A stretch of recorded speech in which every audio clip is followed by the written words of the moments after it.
Shalom dan damai di hati. Kita bersyukur kepada Tuhan untuk kesempatan yang Tuhan berikan kepada kita untuk beribadah dan merenungkan firman Tuhan secara khusus di dalam ibadah remaja dan pemuda Gemim Daniel Karumena. Sebelum kita membaca dan merenungkan firman Tuhan, mari kita berdoa. Bapa di sorga, dengan apakah seorang muda menjaga kelakuannya bersih di hadapan Tuhan, yakni dengan menjaganya seturut dengan firman. Remaja dan pemuda Gemim Daniel Karumena membutuhkan firman Tuhan untuk menjalani masa muda dengan taat dan setia kepada Tuhan, secara khusus di masa-masa krisis yang kami hadapi saat-saat ini. Biarlah Roh Kudus berkuasa atas kami, supaya kami memahami firman-Mu dan menyatakannya di dalam hidup kami setiap hari. Di dalam nama Tuhan Yesus, firman diberitakan. Amin. Teman-teman remaja dan pemuda Jemaat Gemim Daniel Karumena, untuk perenungan kita pada saat ini, saya mengambil dari Injil Markus pasal 13. Ayat 1 dan ayat 2. Injil Markus pasal 13 ayat 1 dan ayat 2. Bacaan ini memiliki padanan dengan Matius 24 ayat 1 dan 2, juga Lukas 21 ayat 5 dan 6. Tetapi untuk pembacaan kita pada saat ini dari Injil Markus 13 ayat 1 dan ayat 2. Demikian firman Tuhan. Ketika Yesus keluar dari bait Allah, seorang muridnya berkata kepadanya, "Guru, lihatlah betapa kokohnya batu-batu itu dan betapa megahnya gedung-gedung itu." Lalu Yesus berkata kepadanya, "Kau lihat gedung-gedung yang hebat ini? Tidak ada satu batu pun akan dibiarkan terletak di atas batu yang lain. Semuanya akan diruntuhkan." Teman-teman pembina remaja yang saya sapa saudara-saudara di dalam Tuhan, kadang-kadang sesuatu yang sudah menjadi kebiasaan yang kita lakukan dalam waktu-waktu tertentu, di dalam waktu yang panjang, dapat kita lakukan tanpa evaluasi, sehingga kebiasaan tersebut menjadi apa yang kita sebut sebagai rutinitas. Rutinitas yang kadang-kadang kita lakukan secara tekun, secara taat, tetapi kadang-kadang terlepas dari evaluasi. Karena itu saya menemukan di dalam Alkitab bahwa kadang-kadang sesuatu harus dibongkar oleh Tuhan supaya kita boleh melakukan evaluasi. Dan kalau kita menggunakan bahasa Alkitab, kita melakukan perenungan yang disebut sebagai pertobatan, metanoia. Sesuatu harus dibongkar terlebih dahulu oleh Tuhan supaya kita sadar apakah yang kita lakukan selama ini sudah menjadi rutinitas belaka dan terlepas dari makna dan esensi yang benar. Pembacaan dari Markus 13 ayat 1 dan 2 adalah bacaan yang bagi saya menarik dan sesuai dengan konteks kita hari-hari ini. Bait Allah di Yerusalem. Mungkin ada teman-teman dan remaja, pemuda yang sudah pernah ke Yerusalem mungkin, atau orang tuanya atau kenalannya sudah pernah pergi ke Yerusalem, menyaksikan tempat di mana bait Allah pernah berdiri. Tetapi sebagian besar dari kita rata-rata belum pernah ke sana. Saya pun demikian. Tetapi dari kesaksian Alkitab, apa yang berusaha ditunjukkan oleh mereka yaitu bahwa bait Allah di Yerusalem adalah sebuah bangunan yang megah, yang besar, yang kokoh, sebagaimana dikatakan oleh salah seorang murid Tuhan Yesus di dalam bacaan kita, bahwa bait Allah adalah bangunan yang megah, yang kokoh dengan batu-batu yang besar, yang kuat, sehingga bangunan ini sungguh-sungguh luar biasa. Orang Yahudi sangat membanggakan bait Allah. Tetapi tahukah kita, di dalam sejarah orang Israel, orang Yahudi, bait Allah mengalami dua kehancuran. Kehancuran yang pertama adalah kehancuran yang disebabkan oleh serangan bangsa Babel di bawah pemerintahan Raja Nebukadnezar yang menyerang Yerusalem, kemudian menghancurkan bait Allah pada tahun 586 sebelum Masehi. Ketika bait Allah dihancurkan, teman-teman, goncanglah kehidupan beriman orang Israel. Bangunan yang mereka megahkan yang dibangun oleh Raja Salomo dihancurkan. Dan mereka bertanya, di mana kami harus bertemu dengan Tuhan? Di mana kami harus beribadah dan membawa korban kepada Tuhan ketika bait Allah sebagai tempat di mana Allah hadir sudah dihancurkan? Maka ketika mereka dibuang ke Babel dan diizinkan Tuhan kembali ke Yerusalem, mereka berkomitmen membangun kembali bait Allah. Sampai pada satu titik ketika orang Israel dipimpin oleh seorang raja yang disebut Raja Herodes Agung, yakni raja yang bertemu dengan orang-orang Majus dan yang membunuh anak-anak berusia 2 tahun ke bawah di Bethlehem. Raja Herodes Agung ini membangun kembali secara besar-besaran, membangun dengan megah bait Allah yang sudah mulai dibangun sejak pembuangan. Dan tahukah kita bahwa bangunan bait Allah ini sungguh besar dan sungguh megah. Orang-orang Yahudi di zaman Tuhan Yesus sangat membanggakannya. Tetapi perhatikan kalimat Tuhan Yesus, teman-teman, ketika seorang muridnya berkata, "Guru, lihatlah betapa kokohnya batu-batu ini dan betapa megahnya gedung-gedung itu," yang menunjuk kepada bait Allah sendiri.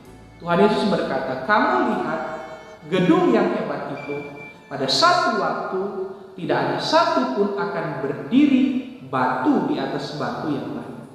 Semua batunya akan dihancurkan."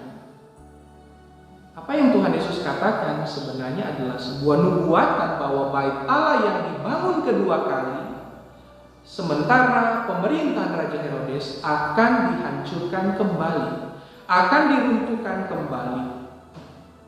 Tuhan Yesus melihat kecenderungan orang Yahudi yang berbangga demikian besar kepada gedung bait Allah, bangunan yang megah yang mereka banggakan sebagai tempat beribadah, sebagai tempat mereka membawa korban, dan mereka lupa ada hal yang terpenting yang sudah hilang dari ibadah-ibadah mereka karena mereka menjadikan ibadah sebagai rutinitas belaka. Kalau teman-teman remaja dan pemuda membuka Injil Yohanes 2 ayat 20, ada sebuah pernyataan menarik. Ketika Tuhan Yesus berkata, "Kamu robohkan bait Allah ini, dan di dalam 3 hari aku akan membangunnya." Lalu seseorang memprotes Tuhan Yesus dengan berkata, "Kamu akan merobohkan bait Allah ini? Tidak tahukah kamu bahwa 46 tahun bait Allah ini dibangun dan kamu akan merobohkannya?" Di dalam Injil Yohanes pasal 20, maksud Tuhan Yesus dengan bait Allah adalah tubuhnya sendiri. Robohkan di dalam 3 hari lewat kematiannya, dan akan dibangunnya kembali sesudah 3 hari lewat kebangkitannya.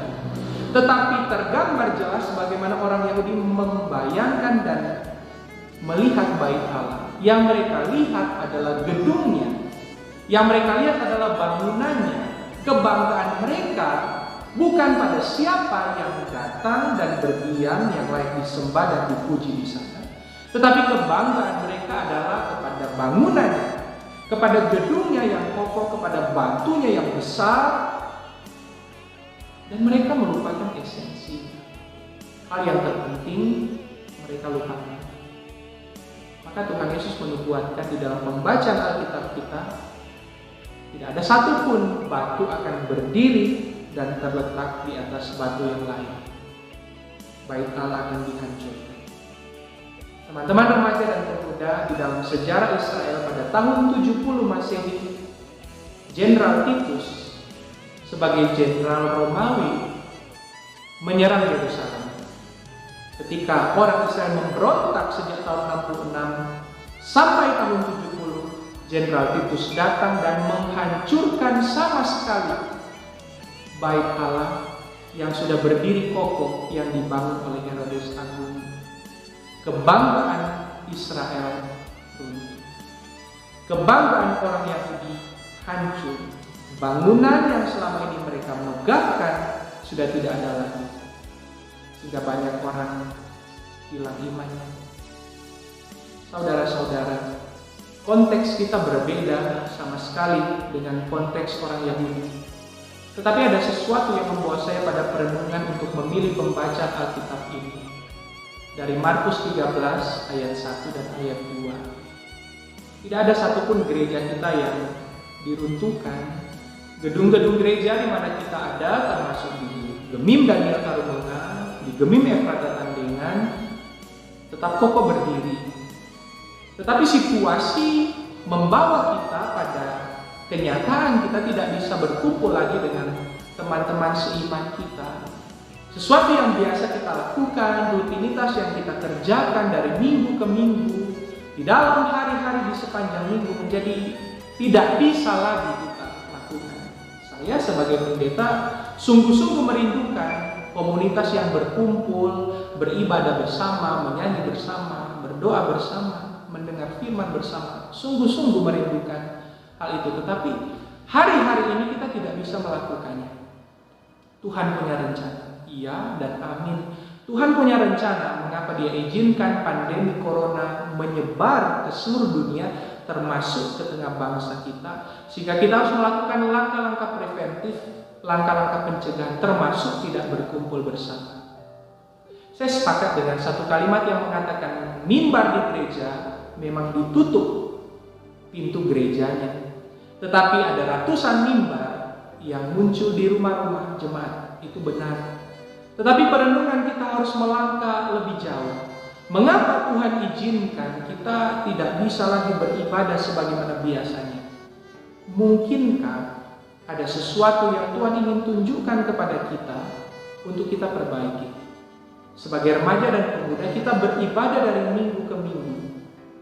Kita berkumpul dengan teman-teman kita, termasuk sebagai orang Kristen, kita beribadah dari waktu ke waktu.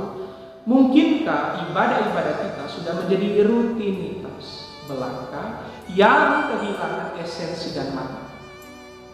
Mungkinkah kebanggaan kita bukan lagi pada pribadi yang hadir, tetapi kebanggaan kita menjadi kepada betapa besar gedung kita, betapa megah gedung kita, betapa banyak anggota kita, betapa hebat pengkhotbah kita, betapa hebat komisi pelayanan kita, betapa kompaknya kita, sehingga kita melupakan hal yang paling penting dan utama di dalam ibadah-ibadah kita, yaitu Tuhan sendiri.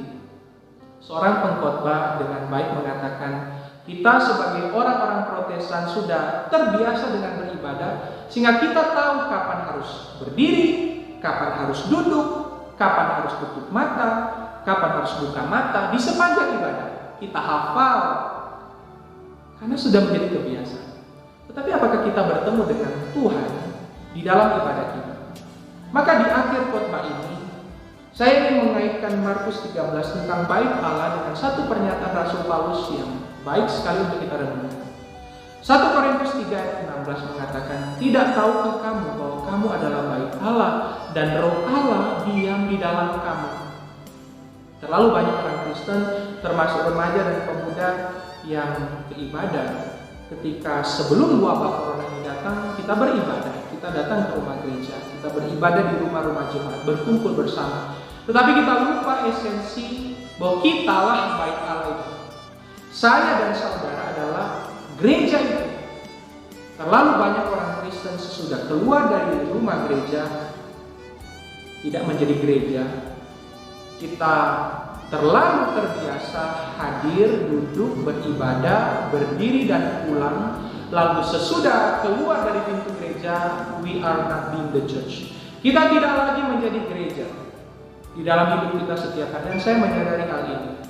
Sehingga di masa-masa ketika Tuhan izinkan bulan-bulan ini, bahkan Jumat Agung dan Paskah tidak bisa kita rayakan sebagai satu jemaat.